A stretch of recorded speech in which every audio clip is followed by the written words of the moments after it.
C'est tout un processus qui mène à la production d'aliments de bétail et de volailles. À chaque étape, les besoins des animaux sont mis en avant. Il faut d'abord réceptionner les matières premières, il faut d'abord les trier. Après ça, il y a l'étape de dosage. Qui dit dosage dit déposer. Après, on passe au broyage. Après broyage, il y a mélange. Étape de mélange, il faut mélanger les différents types de produits. Il faut passer à la granulation. C'est-à-dire qu'après mélange, on a ça sous forme de poudre. Maintenant, il faut passer à l'étape granulation. Pendant la granulation, on injecte aussi de la vapeur d'eau. Donc, d'où le produit va devenir chaud. Donc, il faut passer maintenant à l'étape de refroidissement. Donc, quand on refroidit, après, on passe à l'étape d'ensachage. Maintenant, c'est après ensachage qu'on amène ça au niveau des camions et destiné à la livraison. Dans les aliments proposés au bétail et à la volaille, différentes matières sont mélangées.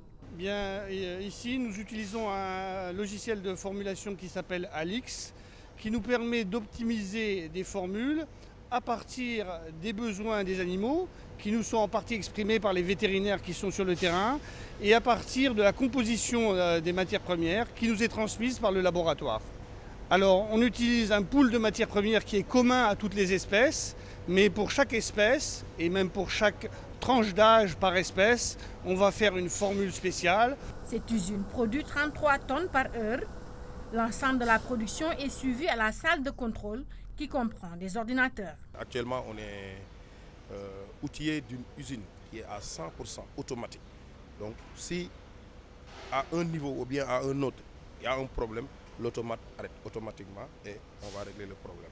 Donc, toutes les étapes sont respectées. Blé, maïs, des céréales qui composent essentiellement l'aliment sont testés d'abord au laboratoire. Ici, les aspects hygiène, qualité et sécurité sont prioritaires. Nous réceptionnons donc des matières premières. Une fois conformes, on les met dans les magasins et la production se charge de les acheminer dans les circuits. Et au cours de la production, nous prenons des échantillons régulièrement pour les amener au laboratoire qui est sous ma charge. C'est le laboratoire donc, qui fait les contrôles et qui valide, les postes. Nous tenons à ce que toute matière première qui rentre dans cette usine soit vraiment respecte les normes d'hygiène. La gamme chair et la gamme pondeuse sont des étapes de croissance chez la volaille. Et pour faire bonne mesure, l'intervention du vétérinaire est obligatoire. Dans la gamme chair, nous avons 4 types d'aliments. Il y a l'aliment pré-démarrage, l'aliment démarrage, l'aliment croissance et l'aliment finition. Les besoins de chaque type, de chaque stade, sont des besoins connus.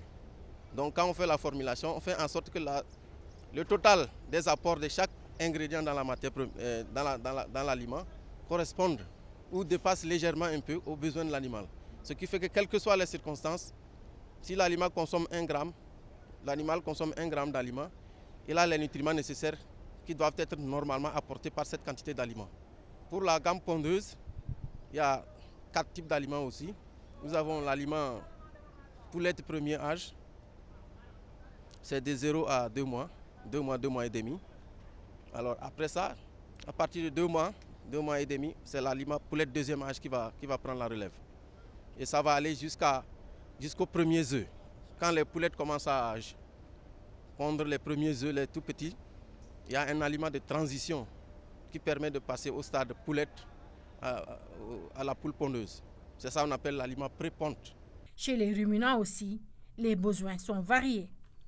Pour les moutons, il y a le jarga face.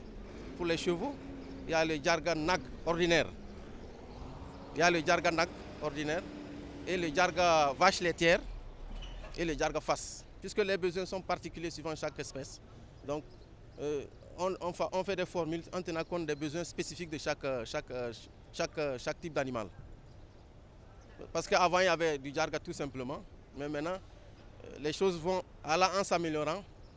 On s'est rendu compte qu'il faut faire un aliment qui correspond aux besoins spécifiques de chaque animal. Ici, tout le processus de fabrication d'aliments est automatisé. 100 000 tonnes d'aliments de bétail et de volailles sont produites chaque année, ce qui permet un bon approvisionnement du marché.